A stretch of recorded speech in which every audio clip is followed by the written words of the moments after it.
आज हम स्ट्रोक के ट्रीटमेंट के बारे में विस्तार से चर्चा करेंगे। स्ट्रोक के मरीज को भर्ती करने के पश्चात हम लोग उसका सीटी स्कैन कराते हैं, जिससे कि उसकी डायग्नोसिस ठीक से पता लग सके कि वो किस तरीके का स्ट्रोक है, थ्रोम्बोटिक है या फिर हिमरेजिक है। थ्रोम्बोटिक मीन्स जिसमें दिमाग में थक्का जम जाता है और जिसकी वजह से ऑक्सीजन और न्यूट्रिएंट्स की सप्लाई दिमाग सेल्स में, ब्रेन की सेल्स में कम हो जाती है, जिसकी वजह से सेल्स डेड होने लगते हैं और पेशेंट्स को वेरियस सिम्टम्स आते हैं, जो मैंने पिछले वीडियोज़ में डिस्कस किया है। और ब्लीडिंग में क्या होता है, ये तो ऑक्सीजन और न्यूट्रिएंट्स की कमी तो होती ही है, साथ साथ ब्लड की वजह से वहाँ लोकल और टिश्यूज़ पे प्रेशर इफेक्ट एक्स्ट्रा होता है इसमें, तो इसकी वजह से और ज़्यादा अधिक सिम्टम्स आते हैं। तो सबसे पहले थ्रोम्बोटिक स्ट्रोक में हम लोग क्या करते हैं, यदि पेशेंट 4-4.5 घंटे के अंदर हमारे पास आता है और उसको सीटी स्कैन में थ्रोम्बोटिक स्ट्रोक निकलता है,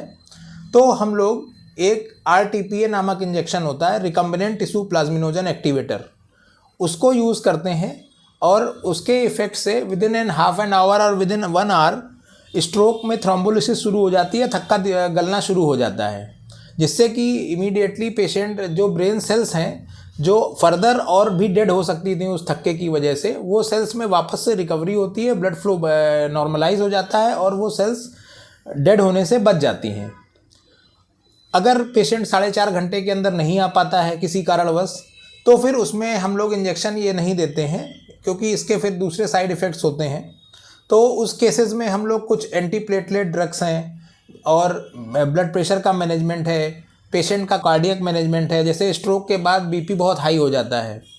और उसमें हार्ट रेट भी बहुत तेज़ी से चलने लगता है, तो पेशेंट को कार्डियक अरेस्ट का भी खतरा होता है, इसलिए पेशेंट को ICU मॉनिटरिंग की आवश्यकता होती है। और उस मॉनिटरिंग में हम लोग डिफरेंट ड्रग्स के माध्यम से उनका कार्डियक सिस्टम स्टेबलाइज करते हैं,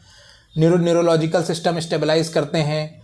आर्टीरियल परफ्यूजन प्रॉपर रखते हैं एंड यूरिन आउटपुट को भी प्रॉपर मैनेजमेंट करते हैं, जिसके माध्यम से धीरे धीरे करके पेशेंट की रिकवरी होती है। अगर ब्लीडिंग वाला स्ट्रोक है, जैसे हिमरेजिक स्ट्रोक जिसको बोलते हैं, उसमें एक एक्स्ट्रा चीज़ और होती है कि दिमाग में प्रेशर इफेक्ट होता है ड्यू टू ब्लीडिंग। उस प्रेशर इफेक्ट को नलीफाई करने के लिए हमारे पास कुछ एंटी ऑस्मोटिक या सेरेब्रल डिकंजेस्टेंट बोलते हैं जिनको, तो सेरेब्रल डिकंजेस्टेंट का यूज़ होता है, जिनके माध्यम से, इंजेक्शन के माध्यम से हम लोग ब्रेन का प्रेशर कम कर सकते हैं। हाइपरटोनिक सलाइंस का यूज़ होता है, जिसके माध्यम से ब्रेन का प्रेशर कम किया जाता है और ब्लड प्रेशर का मैनेजमेंट किया जाता है। इसके अलावा जो पेशेंट में और दूसरे रीजन्स हैं, जैसे कि अनकंट्रोल्ड ब्लड शुगर है, जैसे कि रीनल डिसफंक्शन है, जैसे कि ड्रग इंटॉक्सिकेशंस होते हैं, जैसे कुछ लोगों को कोकेन इंटॉक्सिकेशंस वगैरह हो सकते हैं, या कोकेन, क्रोनिक कोकेन ले रहे हैं वो, तो उनमें स्ट्रोक होने की पॉसिबिलिटी ज़्यादा होती है। तो उसके अकॉर्डिंगली हम लोग उस चीज़ को ट्रीटमेंट करते हैं। अब इस धीरे धीरे जब पेशेंट स्टेबलाइज होता है, 2-3 दिन 4 दिन में जब पेशेंट का स्ट्रोक रिकवरी की फेज़ में पहुंचता है,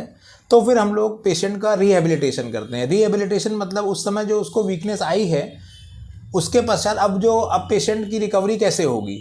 जो हाथ पैर में ताकत कैसे आएगी, उसके लिए कुछ फिजियोथेरेपीज़ होती हैं, कुछ मैनुअर्स होते हैं जो हम लोग यूज़ करते हैं। पेशेंट के हाथ पैर प्रॉपरली चलाने चाहिए। अगर पेशेंट खुद से नहीं चला रहा है तो अटेंडेंट के माध्यम से या फिजियोथेरेपिस्ट के माध्यम से उनको मूव कराते हैं। कुछ एक्सरसाइजेज होती हैं,